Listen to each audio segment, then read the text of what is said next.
جلال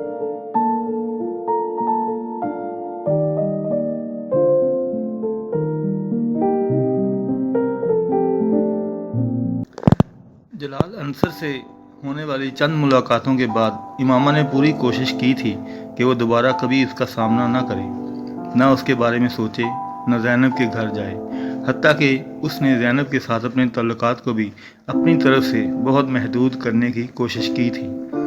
اس کی ہر حفاظتی تدبیر برے طریقے سے ناکام ہوتی گئی۔ ہر گزرتے دن کے ساتھ امامہ کی بے بسی میں اضافہ ہوتا جا رہا تھا، اور پھر اس نے گھٹنے ٹیک لیے۔ اس آدمی میں کوئی چیز ایسی ضرور ہے جس کے سامنے میں ہر مزاحمت توڑ جاتی ہوں، اور شاید اس کا یہ اعتراف ہی تھا جس نے اسے ایک بار پھر جلال کی طرف متوجہ کر دیا تھا۔ پہلے اس کے لیے اس کی بے اختیاری لاشعوری تھی، پھر اس نے شعوری طور پر جلال کو اسجد کی جگہ دے دی تھی۔ آخر کیا برائی ہے اگر میں اس شخص کا ساتھ چاہوں جس کی آواز مجھے بار بار اپنے پیغمبر صلی اللہ علیہ وسلم کی طرف لوٹنے پر مجبور کرتی ہے؟ میں کیوں اس شخص کے حصول کی خواہش نہ کروں جو حضرت محمد صلی اللہ علیہ وسلم سے مجھ سے بھی زیادہ محبت رکھتا ہے؟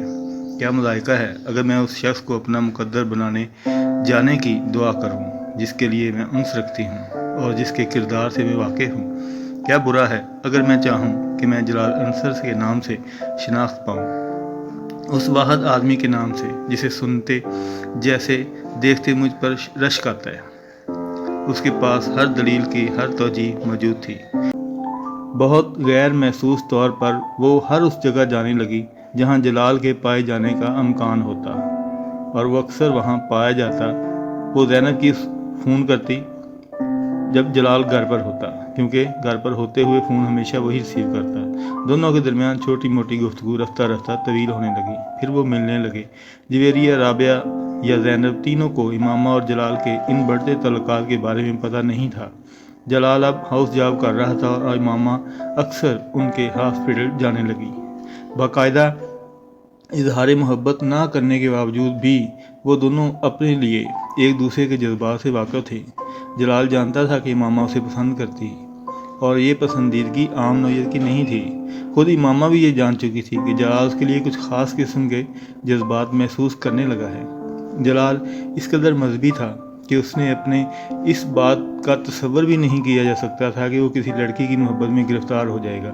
نہ صرف یہ کہ وہ محبت کرے گا بلکہ اس طرح اس سے ملا کرے گا، مگر یہ سب بہت غیر محسوس انداز میں ہوتا گیا۔ اس نے زینب سے اس بات کا ذکر نہیں کیا تھا۔ اس کے اور امامہ کے درمیان کسی خاص نوعیت کا تعلق ہے۔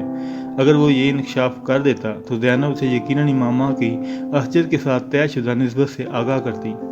بہت شروع سے ہی وہ امامہ کو ایک ایسی نسبت کے بارے میں جان لیتا تو وہ امامہ کے بارے میں بہت محتاط ہو جاتا، پھر کم از کم امامہ کے لیے اس حد تک انوالو ہونے کا سوال ہی پیدا نہیں ہوتا جس حد تک وہ جا چکا تھا۔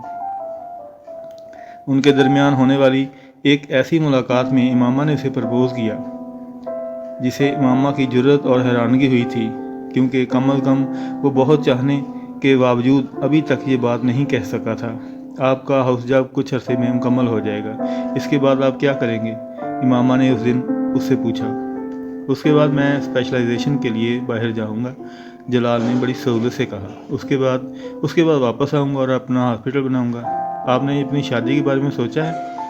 اس نے اگلا سوال کیا تھا۔ جلال نے حیران مسکراہٹ کے ساتھ اسے دیکھا۔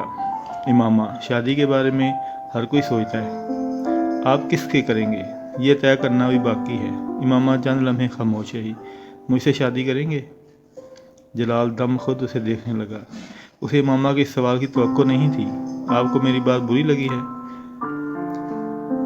امامہ نے اسے گمسم دیکھ کر پوچھا۔ وہ یکدم جیسے ہوش میں آ گیا۔ نہیں، ایسا نہیں ہے، اس نے بے اختیار کہا۔ یہ سوال مجھے تم سے کرنا چاہیے تھا۔ تم مجھ سے شادی کرو گی؟